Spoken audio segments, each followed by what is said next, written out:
এই বনি আদম, তোমরা সবাই মিলে বিশাল মরুভূমিতে দাঁড়িয়ে যদি আমি আল্লাহর কাছে চাইতে শুরু করো, আল্লাহ এটা দাও, ওটা দাও, এটা দাও, ওটা দাও, তোমার যার যা লাগে আমি আল্লাহ সবও যদি দিয়ে দেই, আমি আল্লাহর ধনভাণ্ডারের 1 ইঞ্চিও কমবে না। কত বিশাল ধনভাণ্ডারের মালিক তিনি, ঠিক কিনা? এজন্য শুকরিয়া করলে লাভ না লস? লাভ।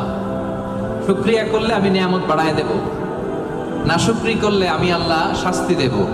ইন্না আযাবি লাশাদীদ, আমি আল্লাহ সব সময় ধরি না, ধরলে ধরে ধরে ধরে না, ধরলে আল্লাহ সব সময় ধরে না, ধরলে ছাড়ে না। এজন্য শুকরগুজার হবেন, কমপ্লেইন করবেন না। এইটা নাই, ওইটা নাই, টাকা নাই, বাড়ি নাই, গাড়ি নাই, সুখ নাই, সুন্দর বউ নাই, বেতন নাই, পাসপোর্টে ভিসা নাই, আমার কিচ্ছু নাই, এরকম একদল আছে না? নাই, খালি কয় নাই।